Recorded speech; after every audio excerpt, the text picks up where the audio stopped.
বাংলাদেশ ছাত্র দলের ছেলেরা তাকে টাকা দিয়েছে, ছাত্র শিবিরের ভাইয়েরা তাকে টাকা দিয়েছে, তাকে আলেম ওলামারা টাকা দিয়েছে নির্বাচন করবার জন্য। এরা দেখে আমার মনে হলো বাংলার রাজনীতি মনে হয় পরিবর্তন হতে চলেছে। মানহাদি ঢাকার ৮ নং আসনের সংসদ সদস্য পদপ্রার্থী, এত সুন্দর করে কথা বলেন, এত সুন্দর ব্যবহার চরিত্র যেই ছেলেটার, যার প্রশংসা সমস্ত মানুষ করতে বাধ্য হয়ে যায়।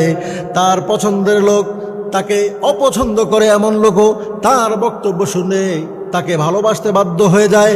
এমন একটি ছাত্র নেতাকে গতকাল গুলি করে হত্যা করবার মতো চেষ্টা করেছে। শুধু গুলি করে হত্যা করে শুধুমাত্র তাকেই দুনিয়ার জমিন থেকে বিদায় করে দেওয়ার উদ্দেশ্য ছিল না। তাকে গুলি করার মূল উদ্দেশ্য হলো বাংলার জমিনে যেই কয়জন বিপ্লবী ছাত্র নেতা আছে, যেই কয়জন যারা মানুষের স্বাধীনতা নিয়ে কথা বলতে চায়, যারা মানুষের পক্ষ নিয়ে কথা বলতে চায়, ওদের মুখকে বন্ধ করে দেওয়ার ষড়যন্ত্র।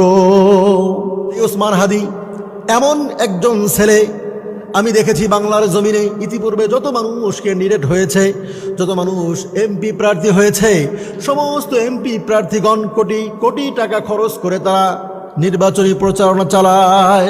আমি এই ওসমান হাদি ভাইকে দেখলাম, সে নির্বাচন করবার কথা বলেছে। তার এলাকার রিক্সাওয়ালা, ভ্যানওয়ালা, দিনমজুর, কৃষকরা পর্যন্ত তাকে টাকা দিয়ে বলতেছে আপনি নির্বাচন করেন। বাংলাদেশ ছাত্র দলের ছেলেরা তাকে টাকা দিয়েছে, ছাত্র শিবিরের ভাইয়েরা তাকে টাকা দিয়েছে, তাকে আলেম ওলামারা টাকা দিয়েছে নির্বাচন করবার জন্য। এরা দেখে আমার মনে হলো বাংলার রাজনীতি মনে হয় পরিবর্তন হতে চলেছে। আমি এর তীব্র নিন্দা প্রতিবাদ জানাই যারা তাকে গুলি করেছে। এখন পর্যন্ত আমার বাংলার সরকার এই চাঁদাবাজ, এই গ্যাংস্টারদেরকে ধরতে পারলো না, এখন পর্যন্ত গ্রেফতার করতে পারলো না। আমি আজকের আলোচনা সভা থেকে, আজকের সেমিনার থেকে বাংলাদেশ সরকারকে বলতে চাই, আমি আসিফ নজরুল আইন উপদেষ্টাকে জানিয়ে দিতে চাই, আগামী 24 ঘন্টার মধ্যে যদি এই গ্যাংস্টার চাঁদাবাজদেরকে আপনি ধরতে না পারেন, এদেরকে যদি আইনের আওতায় আনতে না পারেন, তাহলে জাতি আপনাকে অপসারণ করবার জন্য মাঠে নামতে বাধ্য হবে।